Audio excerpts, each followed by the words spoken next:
আসসালামু আলাইকুম। অল বাংলা 24 চ্যানেলের পক্ষ থেকে আন্তরিক শুভেচ্ছা ও অভিনন্দন। তো দর্শক বন্ধুরা, আজকে আপনাদের সামনে কথা বলবো হ্যাচারি সম্পর্কে। হ্যাচারি বলতে তুষারিকেন পদ্ধতিতে যে বাচ্চা উৎপাদন করা হয় ওইসব ব্যাপার বিষয় নিয়েই, ব্যাডের ব্যাপার বিষয় নিয়েই আজকে কিছু আলাপ আলোচনা করব। তো আপনারা অনেকেই প্রশ্ন করেন আমাকে, পিপিং হওয়ার পরেও অর্থাৎ তুরি দেওয়ার পরেও কি হাঁসের ডিম গুড়াইতে হয়?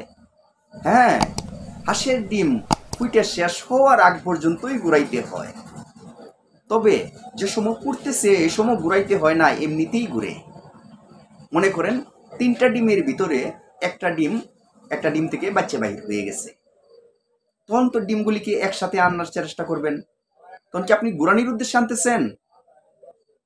একটা বাচ্চা যে সরাইছেন ওই জায়গাটা তো খালি হয়েছে, তো আপনার আস্তে আস্তে করে যে একদিকে আনতেছেন ডিমগুলি, তাহলে কি ডিমগুলি ঘুরতেছে না? এই কথাটার মানে এইটাই, ডিম ফুটার আগ পর্যন্তই ডিম গোড়াইতে হয়। এলা পিপিংই হোক আর বাচ্চাই বাহির হোক, বাচ্চা বাহির হওয়ার আগ পর্যন্তই ডিম গুড়াইতে হয়। এবং কি আপনি ইচ্ছা করে না গুড়াইলেও ডিম গুড়ে। আপনি অন্য কাজে গুড়াইতেছেন কিন্তু ডিম কিন্তু ঠিকই ঘুরতেছে। আর একটা ব্যাপার বিষয় হলো, দিন রাত 24 ঘন্টায় 3 ঘন্টা পর পর ডিম গুড়াইতে হবে। কিভাবে যে ডিম গুড়াইতে হবে ওইসব প্রসঙ্গে কিন্তু আমি তেমন একটা কথা বলতে চাই না, কারণ ওইসব ব্যাপার বিষয়ে আমি অনেক ভিডিও দিয়ে রাখছি। আপনারা আশা করি ওই চ্যানেলের ভিডিওগুলি যদি ফলো করেন তাহলে আপনারা অনেক কিছুই হাঁসের ডিম তুষারিকেন পদ্ধতিতে পোড়াইতে কোনো প্রকার আপনাদের প্রবলেম হবে না, কারোর কাছে কোনো কিছু জিজ্ঞাসা করতে হবে না। সকল তথ্য সকল ব্যাপার বিষয়েই আমি দিয়ে রাখছি, যাতে আপনাদের কারোর কাছে না যাইতে হয়, কোনো কিছু না জিজ্ঞাসা করতে হয়। অনেক সময় ছবি দিয়ে রাখছি, কেমনে ব্যাট ভাঙবেন, কেমনে সিলিন্ডার করবেন। অনেক সময় আমি মুখে কথা বইলা আপনাদেরকে মুখে কথা বইলা বোঝানোর চেষ্টা করছি, পাশাপাশি আমি হ্যাচারিতে গিয়া বাস্তবে প্র্যাকটিক্যালে আপনাদেরকে ভিডিওর মাধ্যমে দেখানোর চেষ্টা করছি বা দেখাইছি। এরপরেও যদি না বুঝতে পারেন তাহলে আর বোঝার সুযোগ সুবিধা বা সিস্টেম নাই। মুখে বোঝানো হয়েছে, পাশাপাশি হ্যাচারিতে গিয়া সকল জিনিসের দৃশ্যগুলি আপনাদেরকে দেখানো হয়েছে বা দেখাইছি। এই ভিডিওগুলি কিন্তু এখনো আছে, এই অল বাংলা 24 ইউটিউব চ্যানেলে কিন্তু এখনো এই ভিডিওগুলি আছে।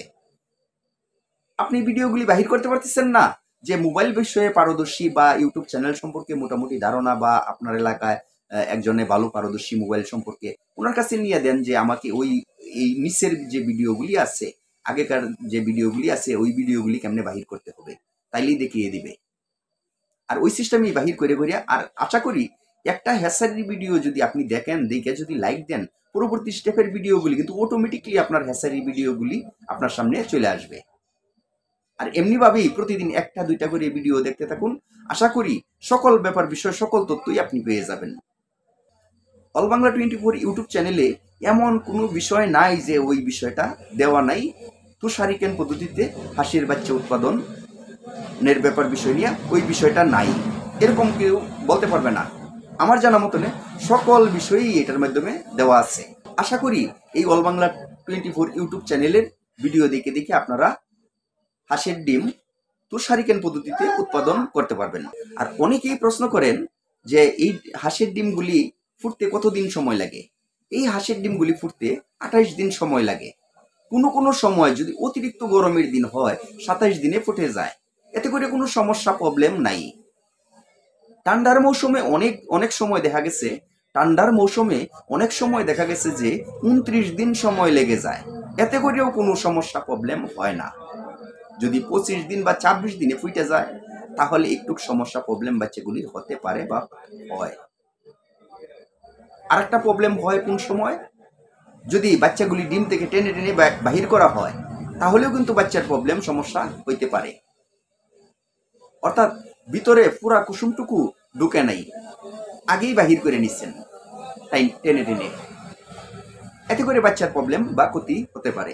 তুষারিকেনে বাচ্চা উৎপাদনের ব্যাপার বিষয় এমন কোনো বিষয় নাই। আপনারা দেখেন, সকল বিষয়ই দেওয়া আছে, আপনারা দেখেন, দেখার আমন্ত্রণ রইল, আর আপনাদের শিকার আমন্ত্রণ রইল। আপনারা শিখেন, আপনারা ভিডিওগুলি দেখেন, এবং আপনারা শিখেন, এটাই কিন্তু আমি চাই। এবং হাসির বাচ্চা উৎপাদন করে দেশকে ভরপুর করে দেন এবং দেশকে এগিয়ে নিয়ে যান। সেই প্রত্যাশায় আমি মোহাম্মদ আজিজুল হক দুলাল আপনাদের কাছ থেকে বিদায় নিতেছি। আল্লাহ হাফেজ।